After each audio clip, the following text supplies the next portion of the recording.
ஞாயிற்றுக்கிழமை special trading session கிட்டத்தட்ட investors 5லிருந்து 6 லட்சம் கோடி ரூபா அளவுக்கு லூஸ் பண்ணது தான் மிச்சம்.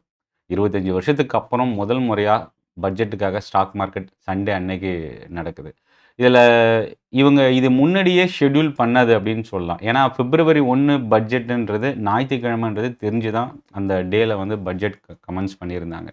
பட் ஆனா அந்த டேல பர்ட்டிகுலரா ஸ்டாக் மார்க்கெட் ஃபங்ஷன் ஆகும் அப்படின்றது அதுக்கப்புறம் முடிவெடுத்திருந்தாலும், இப்போ இந்த டைம் அதாவது இப்போ இந்த கிரிட்டிக்கல் சிச்சுவேஷன் இந்த வெள்ளிக்கிழமை, ஞாயிற்றுக்கிழமை இதில என்ன பிரச்சனை அப்படின்னு பார்த்தீங்கன்னா, வெள்ளிக்கிழமை கோல்டு, சில்வர் ஒரு பெரிய கிராஷ். கிட்டத்தட்ட மோர் தென் 35லிருந்து 37% சில்வர் ஒரே நாள்ல இன்ட்ராடேல இறங்குச்சு. அதுக்கப்புறம் அமெரிக்கன் மார்க்கெட்ல கொஞ்சம் ரெக்கவர் ஆகி 27, 28% மைனஸ்ல முடிஞ்சிருந்தாலும், ஆ அதே மாரி கோல்டும் பார்த்தீங்கன்னா, மோர் தென் 10% கிட்ட ஒரு பெரிய கிராஷ். இப்போ இந்த ஃபால் அ கோல்டு, சில்வர் மட்டும் தான் அப்படின்றதில்ல.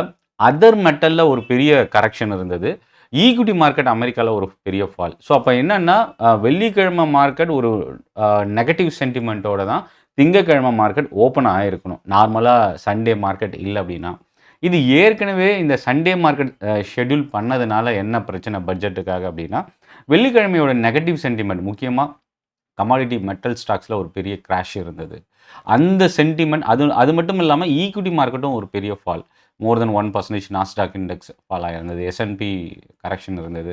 ஸோ அப்ப இந்த ஃபாலோட தான் இன்னைக்கு மார்னிங் ஓப்பன் ஆச்சு. பட் ஆனா பட்ஜெட்னுடைய எதிர்பார்ப்புனால மார்க்கெட் இன்னைக்கு கொஞ்சம் ஸ்டேபிளா இருந்தது. ஒரு ஸ்லைட் நெகட்டிவ் ட்ரெண்டோட ஓப்பன் ஆனாலும் பட் பாசிட்டிவாவும் டர்ன் ஆச்சு. ஒரு 50 to 70 பாயிண்ட் ப்ளஸ்லயும் வந்தது. ஆனா பட்ஜெட் அனௌன்ஸ்மென்ட்க்கு அப்புறம் ஒரு பெரிய டர்னிங் பாயிண்ட் என்ன அப்படின்னா, கிட்டத்தட்ட ஒரு 700 பாயிண்ட் கிட்ட ஃபால் ஆயிருக்கு. 25,400க்கு மேல வெள்ளிக்கிழமை நிஃப்டி க்ளோஸ் ஆயிருந்தது. அங்கருந்து ஒரு 50 to 70 பாயிண்ட் ப்ளஸ்ல ட்ரேட் ஆயிட்டு இருந்த நிஃப்டி பட்ஜெட் அனௌன்ஸ்மென்ட் முதல்ல ஒரு 10 டூ ஒரு 1/4 மணி நேரத்திலிருந்து 1/2 மணி நேரம் கொஞ்சம் ஸ்டேபிளா இருந்தது. அதுக்கப்புறம் தான் மார்க்கெட் ஒரு பெரிய அளவுக்கு ஃபால் ஸ்டார்ட் ஆச்சு. இப்போ இதில வந்து பார்த்தீங்கன்னா, ஏன் ஞாயிற்றுக்கிழமை வைக்காம திங்கட்கிழமை வச்சிருந்தா என்ன ப்ளஸ் அப்டின்னா, பட்ஜெட்ட பத்தி கம்ப்ளீட்டா அனலைஸ் பண்றதுக்கு ஒரு சான்ஸ் இருந்திருக்கும் 1. 2வது மேபி இந்த இம்மீடியேட் பட்ஜெட் செஷன் அனௌன்ஸ் பண்ணும்போதே அன்எக்ஸ்பெக்டட் நியூஸ் முக்கியமா ஸ்டாக் மார்க்கெட்க்கு எஸ்டிடில வந்து இன்கிரீஸ் பண்ணியிருக்கிறது ஒரு பெரிய நெகட்டிவ். அது மேபி திங்கட்கிழமை மார்க்கெட் இன்னைக்கு பட்ஜெட் வச்சுட்டு திங்கட்கிழமை மார்க்கெட் வச்சிருந்தா, இந்த கரெக்ஷன் கொஞ்சம் குறைஞ்சிருக்கவும் வாய்ப்பு இருக்கு. பட் இதில இன்னொரு விஷயம் நம்ம கவனிக்க வேண்டியது, ஏசியன் மார்க்கெட்டோட ட்ரெண்ட் மார்னிங் 7 மணிக்கே நாளைக்கு ஓப்பன் ஆகுறதுனால, அதோட சென்டிமென்ட் மேபி பாசிட்டிவா இருந்திருந்தா, இந்த ஃபால் இன்னும் கொஞ்சம் குறைச்சிருக்க கூட கொ அதாவது ஒரு குறைவான ஃபாலோட ஓப்பன் ஆயிருக்கிறதுக்கு வாய்ப்பு இருக்கு. ஸோ இன்னைக்கு மார்க்கெட் முடிஞ்சு போச்சு. ஸோ என்னென்ன நடந்திருக்கு இன்னைக்கு மார்க்கெட்ல அப்படின்னு பார்க்கறதுக்கு முன்னாடி, சென்னை ட்ரேடிங் அகாடமி தமிழ்ல ஸ்டாக் மார்க்கெட்ட லேர்ன் பண்றதுக்கான ஒரு பெஸ்ட் யூடியூப் சேனல். இதுவரைக்கும் சப்ஸ்கிரைப் பண்ணலனா, சப்ஸ்கிரைப் பண்ணி வாட்ச் பண்ணுங்க. என்னோட டெலகிராம் குரூப்புக்கான லிங்க்கும் வீடியோவோட டிஸ்கிரிப்ஷன்ல இருந்து நீங்க யூஸ் பண்ணிக்கலாம். இப்போ வெள்ளிக்கிழமை மார்க்கெட் முடியும் போதும், முடிஞ்சதுக்கப்புறம் ஒரு சில கம்பெனிஸ் குவார்ட்டர்லி ரிசல்ட் குடுத்துருக்காங்க. ஐடிஎஃப்சி ஃபர்ஸ்ட் பேங்க் நியர்லி 2% இறங்கியிருக்கு. பஜாஜ் ஆட்டோட ரிசல்ட் அது அது மட்டும் இல்லாம இன்னைக்கு ஆட்டோ சேல்ஸ் டேட்டா ஒரு பாசிட்டிவா இன்ட்ராடேல வந்தாலும் க்ளோசிங்ல ஒரு ஸ்லைட் நெகட்டிவ் 0.1% கிட்ட இறங்கி தான் முடிஞ்சிருக்கு. இதுல ரிசல்ட் குடுத்த 2 ஸ்டாக் இன்னைக்கு பாசிட்டிவா இருந்தது. ஒண்ணு ஆர்ஆர் கேபிள், இன்னொன்னு திருவேணி இன்ஜினியரிங். இத தாண்டி சன் ஃபார்மா 1.2% ரிசல்ட்டுக்கு அப்புறம் ஒரு பாசிட்டிவ் இம்பாக்ட் இன்னைக்கு. கிளென்மார்க் 2.5% கிட்ட ஃபால் ஆயிருக்கு ரிசல்ட்னால. டெலிவரி 5% ஒரு ஸ்ட்ராங் ரிசல்ட். ஒரு மோசமான டேமேஜ் இந்த ரிசல்ட்னால அப்படின்னு பார்த்தீங்கன்னா, ரிசல்ட் மட்டுமல்ல இன்னைக்கு பட்ஜெட்டும் சேர்ந்து வச்சு செஞ்சிருக்கு அப்படின்னு சொல்றோம் அப்படின்னா, அது எந்த sector? PSU bank index.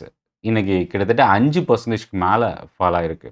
Index bank of Baroda 8% கிட்ட இறங்கியிருக்கு. KEC international 1% down. டாம்ஸ் 2% இன்க்ரீஸ் ஆயிருக்கு ரிசல்ட்னால. Metal news negative. ஏன்னா வெள்ளிக்கிழமை எல்லா மெட்டலுமே இறங்கி இருந்தது. அதனால இன்னைக்கு மெட்டல் செக்டார் நியர்லி 4%க்கு மேல ஒரு பெரிய ஃபால் கரெக்ஷன் இருந்தது. கிட்டத்தட்ட இந்துஸ்தான் காப்பர் 14, 15% இன்ட்ராடேல ஃபால் ஆச்சு.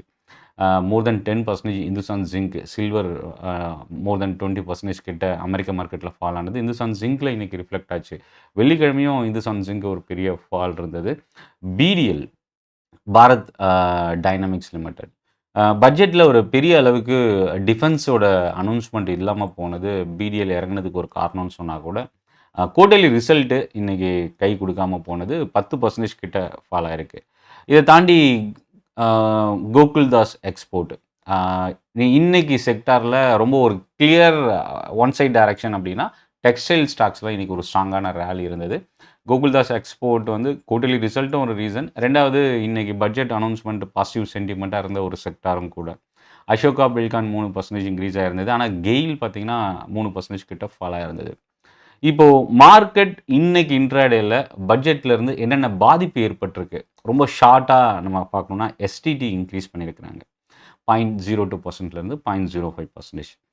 மோடி ஒரு சில அனௌன்ஸ்மெண்ட் கொடுத்துருக்கிறார் பட்ஜெட் முடிஞ்சதுக்கப்புறம், பட்ஜெட்டோட ஸ்பீச் முடிஞ்சதுக்கப்புறம். தேர்ட் பிக்கெஸ்ட் எக்கனாமியாக இந்தியா விரைவில் வரும். இது முதல் அனௌன்ஸ்மெண்ட். டூரிசம் செக்டாருக்கான ஃபோக்கஸ் அதிகமாக இருக்குது அப்படின்றத மென்ஷன் பண்ணியிருக்கிறாங்க. ஹை க்ரோத், அதாவது க்ரோத் வந்து இன்னும் ஸ்பீட் ஆகும் அப்படின்றதையும், கேபிட்டல் எக்ஸ்பெண்டிச்சர் இன்க்ரீஸ் பண்ணியிருக்கிறதையும் மென்ஷன் பண்ணியிருக்கிறாங்க. இப்போது நம்ம ஒரு ஷார்ட் அண்ட் ஸ்வீட்டாக இந்த பட்ஜெட்டில் என்ன அப்படின்னா, இன்ஃப்ளேஷனை குறைச்சிருக்கிறாங்க ஃபோர்காஸ்டிங்கில். ரேர் எர்த் மினரலுக்கான ஃபோக்கஸ் இந்த பட்ஜெட்டில் அதிகமாக கொடுத்துருக்குறாங்க.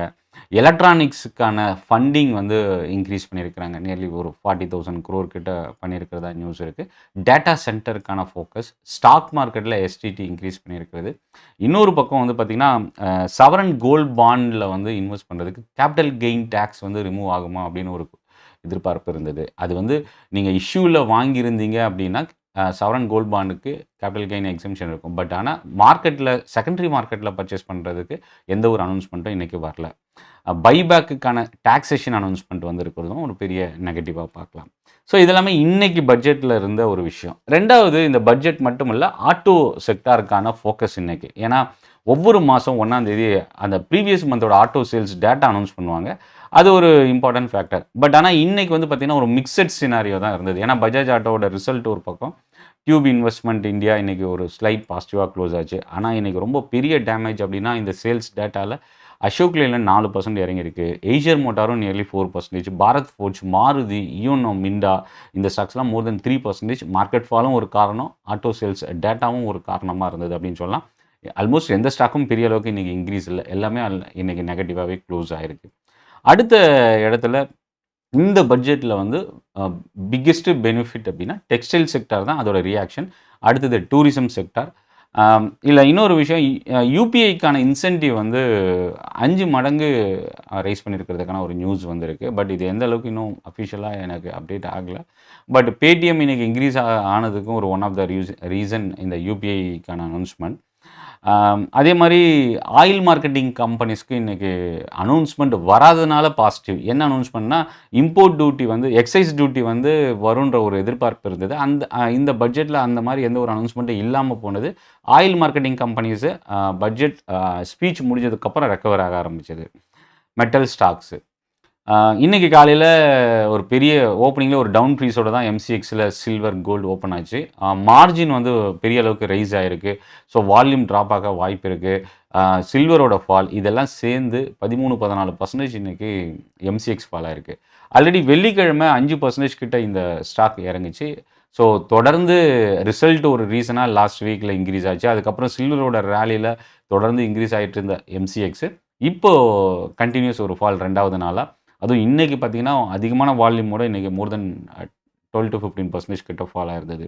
ஸோ இந்த கோல்டு ஃபால் வந்து பார்த்திங்கன்னா முத்தூட் ஃபினான்ஸ், மணப்புரம் ஃபினான்ஸ்லாம் பெரிய அளவுக்கு ரிஃப்ளெக்ட் ஆகிருந்ததுன்னு சொல்லலாம். ஃபால் வந்து செல்லிங் ப்ரெஷர் ரொம்ப அதிகமாக இருந்தது. கடந்த 2 செஷனில் மட்டும் இந்துஸ்தான் ஜிங்க் 20% கிட்ட ஃபால் ஆகிருக்கு. இதில் இன்னொரு விஷயம், இன்றைக்கி லைவ் மார்க்கெட்டில் ஜிஎஸ்டி கலெக்ஷன் டேட்டா 1,93,000 கோடி ரூபா அளவுக்கு கொடுத்துருக்குறாங்க லாஸ்ட் மந்த் ஜான்வரியில். இன்னொரு விஷயம், சில்வர் இடிஎஃப் பொறுத்த வரைக்கும் வெள்ளிக்கிழமை ஒரு பெரிய கரெக்ஷன் இருந்தது. அகைன் இன்றைக்கும் வந்து பார்த்திங்கன்னா 10-20%, 15% கிட்ட அப்ராக்சிமேட்டாக பார்த்திங்கன்னா இன்றைக்கி ஓப்பனிங்கில் ஒரு டவுன் ஃப்ரீஸ் இருந்தது. நான் ஆல்ரெடி என்னோட டெலகிராம் குரூப்லேயும் ஷேர் பண்ணியிருந்தேன். சில்வர் இடிஎஃப் இன்றைக்கி ஓப்பனிங்கில் ஒரு டவுன் ஃப்ரீஸோடு தான் ஓப்பன் ஆகும், ட்ரேட் பண்ணுறதுக்கு வாய்ப்பு ரொம்ப குறைவு அப்படின்றத மென்ஷன் பண்ணியிருந்தேன். இன்றைக்கி அந்த மாதிரி தான் இன்றைக்கி ஓப்பனிங்கில் டவுனில் தான் ஓப்பன் ஆகிருக்கு. So silver ETF again Monday நம்ம ட்ரேட் பண்ண முடியுமான்றதை வெயிட் பண்ணி பார்க்கலாம். சில்வர் இடிஎஃப் ப்ரீமியம் கொஞ்சம் கொஞ்சமாக குறைஞ்சிட்ருக்கு. ஸோ ஃப்ரெஷ் இன்வெஸ்ட்மெண்ட் இப்போ இன்வெஸ்ட் பண்ணலாமா அப்படின்னா, இந்த மாதிரி ஒரு பெரிய வாலடைல் இருக்கும்போது, இல்லை இறங்கிட்டு இருக்கும்போது ஒரு ரிஸ்க் அதிகமாக இருக்கிறதுனால இந்த இடத்துல ஆவரேஜ் பண்ணுறதோ, ஃப்ரெஷ் இன்வெஸ்ட்மெண்ட் போகிறதோ பெட்டர். ரிஸ்க் அதிகமாக இருக்கிறதுனால அவாய்ட் பண்ணுங்கள். மேபி ஒரு சைட்வேஸ் கன்சாலிடேஷனோ இல்லை ஒரு இடத்துல எங்கே வந்து அது ஹோல்ட் ஆகி நிற்குது அப்படின்றத பார்த்துட்டு அதுக்கப்புறம் நம்ம முடிவெடுக்கலாம். அடுத்தது ITC share.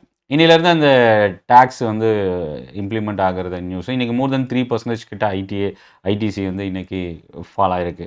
Defence, railway, PSU banks இதெல்லாம் செம்ம டேமேஜ் அப்படின்னு சொல்லலாம். எதிர்பார்த்த அளவுக்கு அனௌன்ஸ்மெண்ட் எதுவும் வரல. இதில் இன்னொரு விஷயம், என்எஸ்சியோட ஐபிஓக்கு செபி வந்து கிளியரன்ஸ் கொடுத்துருக்குறாங்க.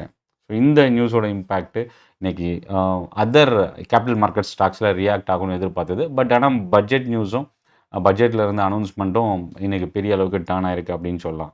ஸோ இப்போ வரப்போகிற திங்கட்கிழமை மார்க்கெட் எப்படி இருக்கும் அப்படின்னா, மெட்டல் செக்டார் தொடர்ந்து வீக்காக இருக்க வாய்ப்பு இருக்குது. ஓவரால் மார்க்கெட் ஒரு லார்ஜ் பேரிஷ் கேண்டல். ஸோ அதனால் கடந்த செப்டம்பருக்கு அப்புறம் நிஃப்டி ஒரு லோயஸ்ட் லெவல். ஸோ இது எல்லாமே ஒரு நெகட்டிவ் சென்டிமெண்ட் தான் ரீட்டைன் ஆகிட்டுருக்கு. ஒரு விஷயம் மட்டும் நம்ம கவனிக்கணும். 700 பாயிண்ட் பட்ஜெட் செஷனில் நிஃப்டி மைனஸில் இருந்து ரெக்கவர் ஆகி 240 230 பாயிண்ட்டு மைனஸில் ரெக்கவர் ஆச்சு. கிட்டத்தட்ட டே லோவிலேருந்து 400 450 பாயிண்ட் ரெக்கவர் ஆச்சு. பட் அது சர்வைவ் ஆகலை. க்ளோசிங்கில் நியர்லி 600 பாயிண்ட் டவுனில் தான் முடிஞ்சிருக்கு, மறுபடியும் ஃபால் ஆகி. ஸோ அப்போ கிட்டத்தட்ட டே லோவிலேருந்து ஒரு 100 பாயிண்ட் மட்டுமே கொஞ்சம் மேலே முடிச்சிருக்கு.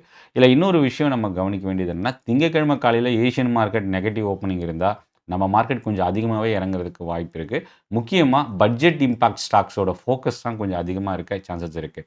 இதில் இன்னொரு விஷயம் என்னென்னா, ட்ரம்ப்போட அனௌன்ஸ்மெண்ட் வெள்ளிக்கிழமை ரொம்ப ஒரு முக்கியமான நியூஸ். கோல்டு, சில்வர் எல்லாமே ஃபால் ஆனதுக்கு அதை பற்றின செப்பரேட் வீடியோ நான் ஷேர் பண்ணுறேன். டெலகிராம் குரூப்பில் நீங்கள் ஜாயின் பண்ணுங்கள். Market updates, stock news, training sessions இது எல்லாமே வந்து நான் அப்டேட் பண்ணிட்டுருக்கேன். நீங்கள் யூஸ் பண்ணிக்கலாம். நன்றி, வணக்கம்.